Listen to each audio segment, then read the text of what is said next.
Greetings of the day to all of you. Today is Wednesday, 11th of January 2023, and I am going to deliver yet another lecture on electric drives.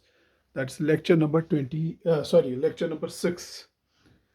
The title of today's lecture is Load Equalization.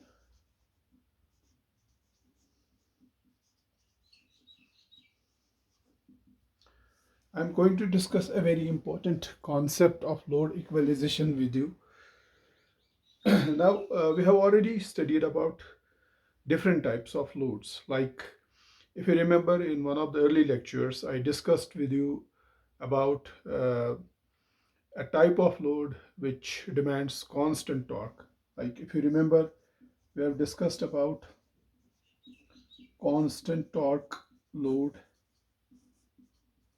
or loads. Like, a crane is the example of a constant torque load.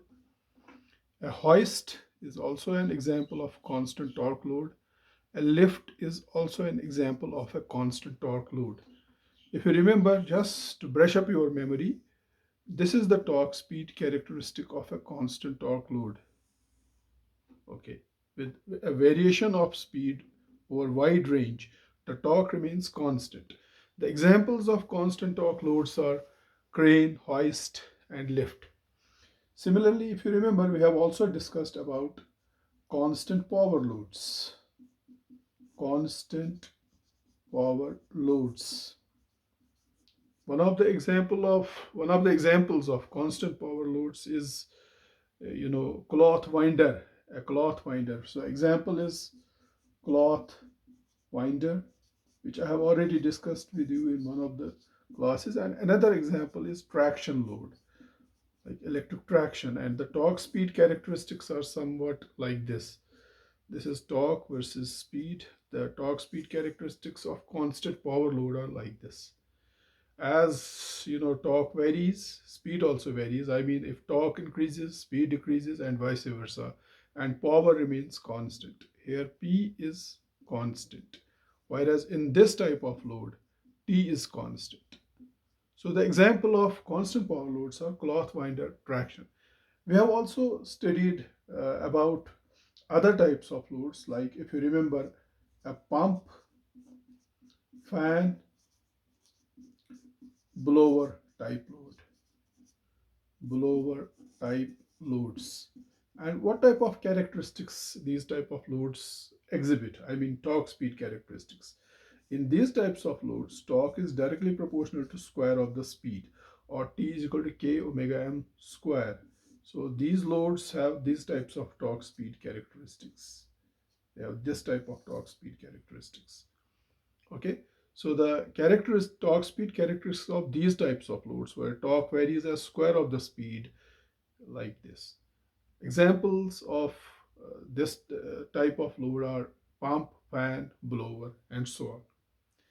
Now, these types of loads we have already studied, and it is very easy to select a particular motor of a particular rating for driving these type of loads, because in these types of loads we already know what is the characteristic, what's the nature of the torque speed characteristic of the load. Accordingly, we choose a particular type of load. For example, let me try to explain to you. For an electric traction type of load, which is a constant power load, the starting torque requirement is very, very high, because the friction torque in an electric train is very, very high, extremely high. So to start the train, you need a very high starting torque. So you can very clearly see, when speed is zero, torque requirement is very high. So accordingly, you choose a particular type of motor for driving this type of load, where starting torque requirement is very, very high. For example, if you choose among the DC motors, the best type of DC motor that you have to choose is DC series motor, because DC series motor exhibits these types of torque speed characteristics. It develops a very high starting torque. Okay, similarly, for a constant torque load, or for fan type of load, or blower type of load, or pump type of load, you can accordingly choose a type of motor, whether it is DC motor or AC motor, depending upon whether you are using a DC drive or AC drive. And once you choose a particular type of motor, you know what are the torque requirements, what is the starting torque required, what's the running torque required, and you also know about the you can very easily calculate the rating, power rating or horsepower rating of the motor, because the type of load, that the type of torque requirement is a continuous torque requirement. With if you plot the torque requirement for all these types of loads with respect to time, it is a continuous, the torque is a continuous function of the time. However, there are some special type of loads where torque is not continuous function of time, where you don't have a continuous torque, you have a time varying type or pulsating type of torque. I mean, there are some, I will write here, special types of loads. I will give the examples of these types of loads later on, which have pulsating torques, whose torque requirements are pulsating torque in nature. So they draw this or they require this type of torque. Their load torque is not continuous function of time, it's pulsating torque. One of the example is steel rolling mill. Steel rolling mill. In steel rolling mill, whenever the job, that's the steel rolling process, is done, the motor is loaded, and when the job is not done, the motor is under light load condition or under no load conditions. Another example is sugar cane. I will write here, sugar cane juice making machine. Sugar cane juice making machine. You must have seen on the roadsides also during the summers, the roadside vendors, they use this sugar cane juice making machine. Whenever the sugar cane is put inside the machine, okay, so it takes the juice out of the sugar cane, and at that time the motor is loaded. And when juice is, when the sugar cane juice making process is over, the vendor takes the sugarcane out of the machine, and the machine still runs, but it runs at no load or at light load. Again, the sugarcane is put inside the machine, it loads the motor, and when it is taken out of the machine, it puts the motor on no load. So what type of torque sugarcane juice making machine is experiencing? It's not a continuous torque, it's a pulsating torque. It's this type of torque. We show it with the help of this diagram. So if you draw the torque as a function of time, okay, along x-axis you plot time, and along y-axis you plot the torque t. So it is this type of torque, pulsating in nature.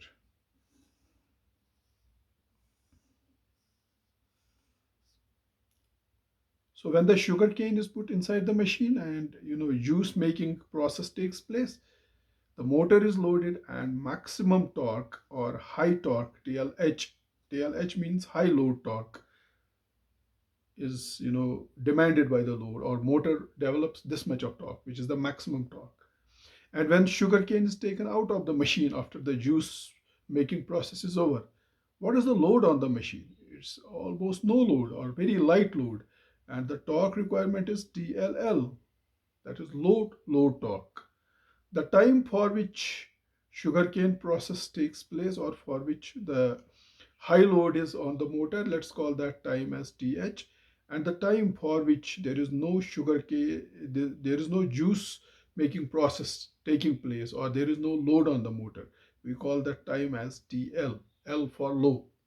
Okay, so this is the type of torque speed, this is the type of torque which is demanded by this sugarcane juice making machine. Similarly, this type of torque requirement is there for steel rolling machine also. There may be other examples also. So these are some special types of loads which have these types of torques. This torque is not a continuous function of time. It's pulsating in nature. It is there and then it is absent. Then it is again there, it's absent. There's a pulsating torque requirement. The torque is pulsating in nature. So how to choose motor for this type of low torque requirement? So the question is how to choose motor for driving this type of load, and motor rating, how to select motor rating, motor rating. See, if you select the torque requirement of the motor corresponding to the maximum torque, which is this, but this, let me tell you, this maximum torque is there for a very small period of time. Then for a very large period of time, I mean for some period of time, this maximum torque is there. For some appreciable or significant amount of time, this torque is absent. So therefore, it will not be a wise step to choose a motor of this much of torque rating. I mean, a motor which develops this much of torque, because the load requires this much of torque only for some time. And then for other time, it does not require any torque at all, or it requires only nominal torque, very, very, very small amount of torque. Okay.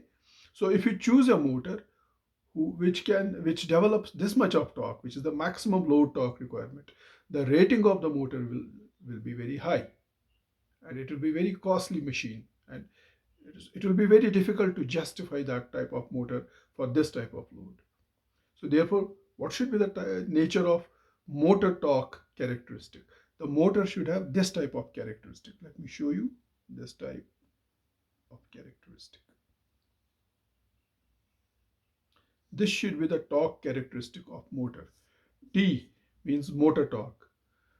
This is the minimum torque, T min, and this is the maximum torque here, T max.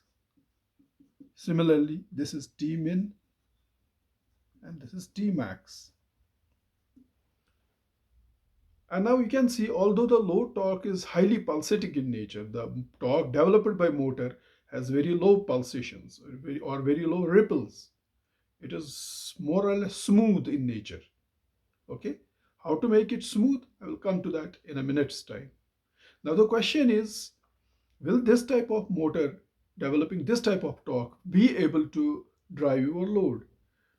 Apparently, it seems no, it will not be able to drive the load, because you can see during this time period, TH, this is the load torque requirement and this is the torque developed by motor. And you can very clearly see the torque developed by motor is much less than the torque requirement of the load. Therefore, the load will never run, it will never start.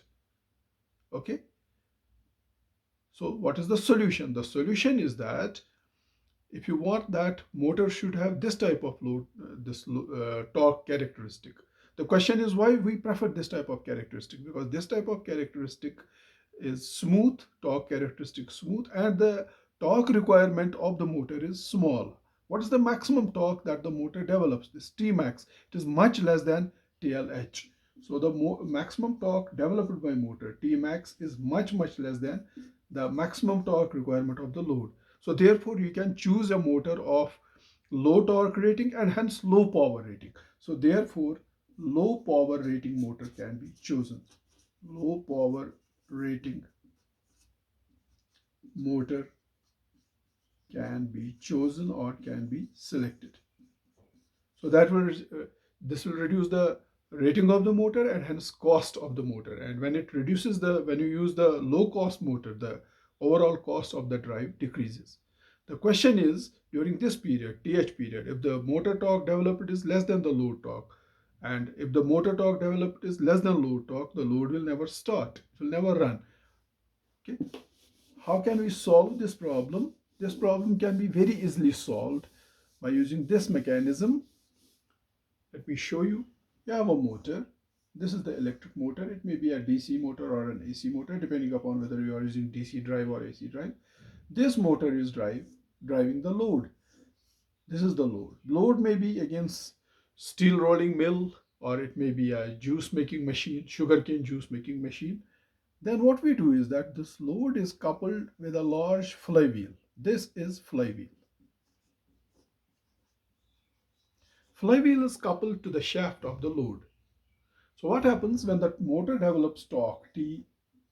It runs say for example in clockwise direction. It makes load also run in that particular direction, and this flywheel also runs. And during this period when the flywheel runs, kinetic energy gets stored. When the drive accelerates, kinetic energy gets stored in the flywheel. Okay. And Now you can see there is already energy stored in the flywheel. Say during this period, let us consider during this period, let us start the motor during this period when there is no load on the motor. When there is no load or very light load on the motor develops this much of torque, which is much higher than the load torque requirement, and it accelerates the drive, it accelerates the load. Now the load is already coupled with the flywheel. A lot of kinetic energy gets stored in the flywheel, which we can use later on. When can we use this? After this TL period comes TH period again. And during this TH period, the load torque requirement is much higher than the torque developed by the motor. Motor supplies a small energy to the load, which is not sufficient to drive the load. But during this period, what happens? Whatever energy was stored during this TL period in the flywheel now supply that energy and it will help in running the load. Okay, so therefore the torque developed by the torque of the flywheel plus torque of the low motor will become equal to load torque, and hence during this period, although motor torque developed is less than load torque, but motor torque plus flywheel torque becomes equal to load torque and it drives the load. In terms of energies, we can say that during this period, TL period, when load on the motor is very small, it is light load or no load, the motor torque developed is greater than load torque. The drive accelerates and a lot of energy gets stored in the flywheel during the acceleration. Okay, and during this period, say when sugar cane enters the machine and it loads the motor, the load torque is much greater than the motor torque. Okay, so the motor does not supply sufficient amount of energy to drive the load. However, whatever energy was previously during this period TL, whatever energy was stored in the flywheel now supplies that energy and it helps in running the load. So therefore, more energy supplied by motor plus energy supplied by flywheel is sufficient enough to drive the load whose torque is greater than motor developed torque. So this is how you can use the flywheel. During this period, TL period, flywheel stores the energy, and during TH period, when motor is loaded, it supplies the energy. So therefore, you require a motor whose torque development is less than the maximum torque requirement of the load, and hence you select a motor whose rating, horsepower rating, or whose kVA rating is, or whose kilowatt rating is less than the rating, less than the maximum rating required as per the torque requirements. You can choose a motor of small power rating, small kVA or small horsepower rating. So this is how we tackle these types of loads where the torque developed by the load is not constant, it is fluctuating in nature or it is pulsating in nature like this. So what flywheel does, it supplies the difference between the torque. So I can write here, flywheel supplies the difference between load torque and motor torque, between load torque and motor torque. For example, you can see during this period, load torque is greater than motor torque. The difference between the two torques is supplied by the flywheel, right? So, and hence uh, it increases inertia of the drive, inertia of the drive. So it makes the drive more inertial in nature, and because of high inertia of the drive, the torque developed by the motor smoothens. The torque is smooth like this. It's not pulsating in nature, it's smoothened like this. So therefore you choose a motor of low torque, and hence you choose a motor of low power rating. Okay, now the question is, what should be the inertia of this flywheel? When you choose a flywheel, you choose a flywheel of a particular inertia. What should be the inertia of this flywheel? How to calculate inertia of the flywheel? See, let us suppose the total inertia of the system is J. Now this total drive inertia,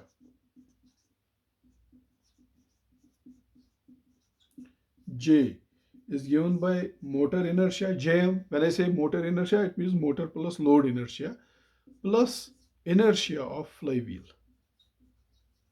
Okay, generally we know what is the motor inertia and what is the load inertia. These parameters we can calculate, or these are generally given. Now we have to find what is the inertia of flywheel required. Okay.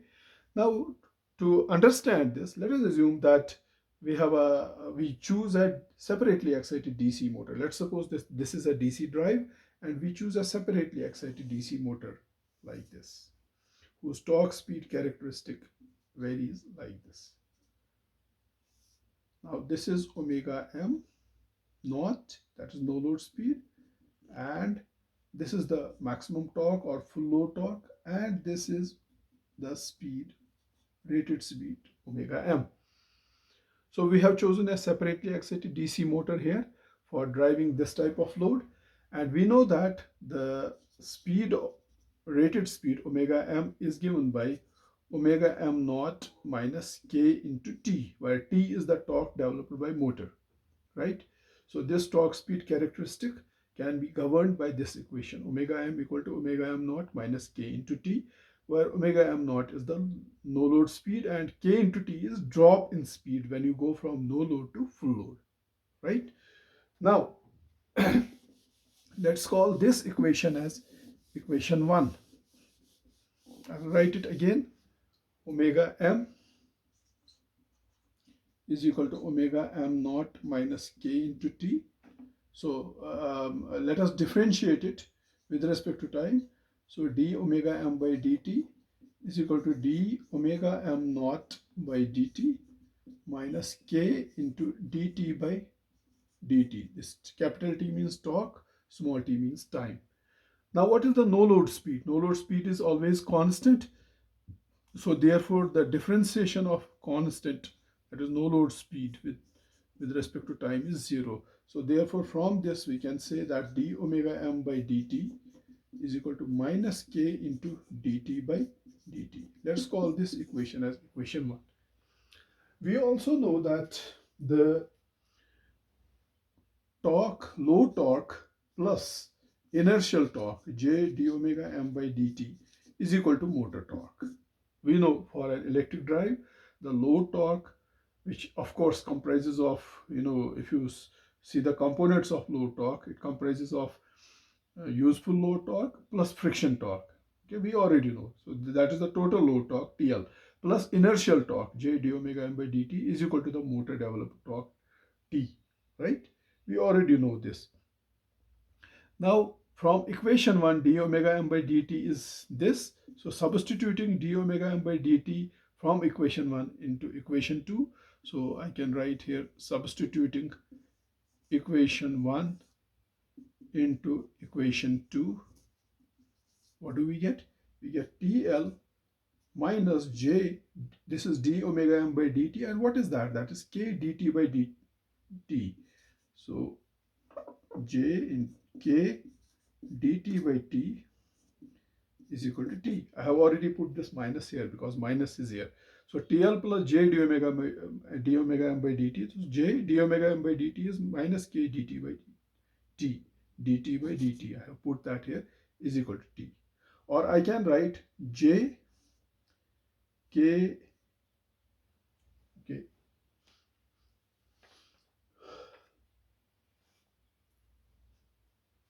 I can write J k, or like this, I can take it to right hand side, kj dt by dt plus t, okay, is equal to TL. This is equation 3. So kj dt by dt plus t is equal to TL. This is equation 3. And it is a, first order linear differential equation. I can write here equation 3 is a first order linear differential equation whose solution is linear differential equation. When we solve this linear differential equation, its solution appears like this. So I will write this equation again. I write it again. What is it?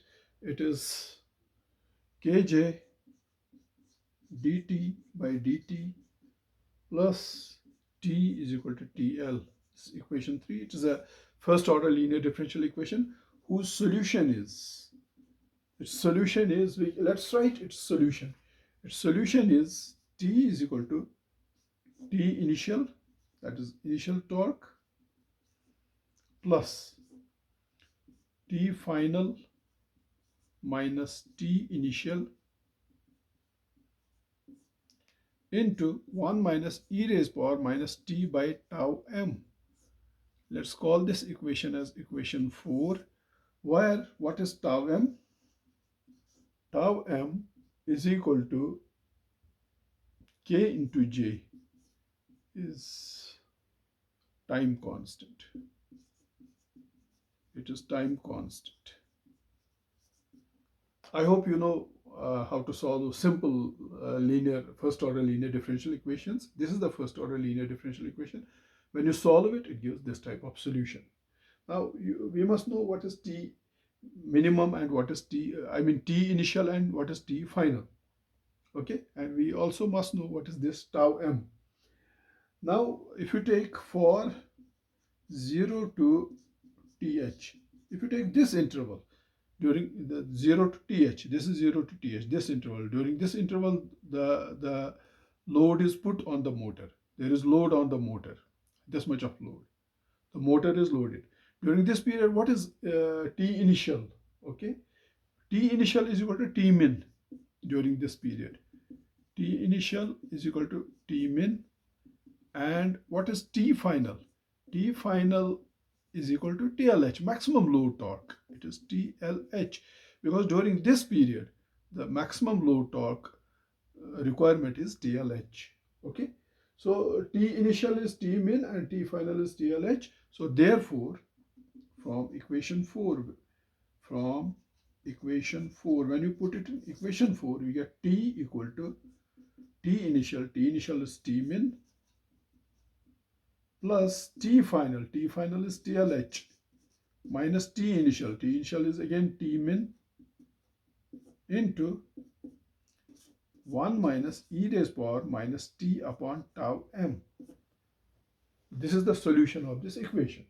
We can further simplify it by writing that at t equal to th. I will write here at t equal to th. I mean when this time period is over, when t is equal to exactly th.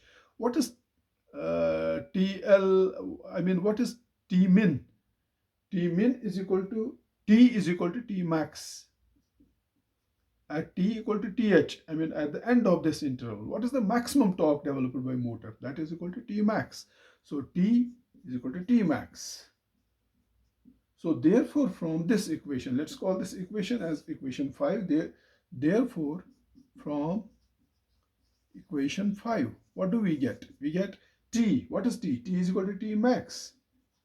T max is equal to t min, which is given here, plus TLH minus T min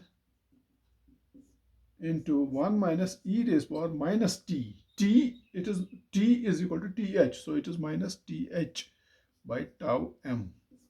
So this is the final solution of this equation. Okay.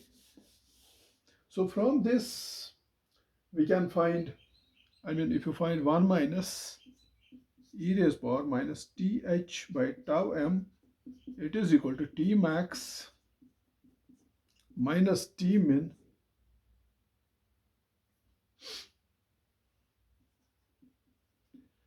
divided by this thing, TLH minus T min. From this you can find e raised power t minus th by tau m. That will be equal to this, and this plus is here, it will go here, it will become minus. And finally you can solve for this time constant tau m. So therefore when you solve for this time constant tau m, this tau m comes out to be th whole divided by natural log of TLH minus T min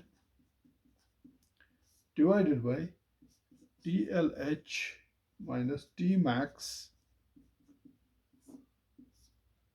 and it is, we already know this, that this tau m is equal to k into j. So from this you can find the total moment of inertia or total inertia of the drive. which comprises of motor, load and flywheel.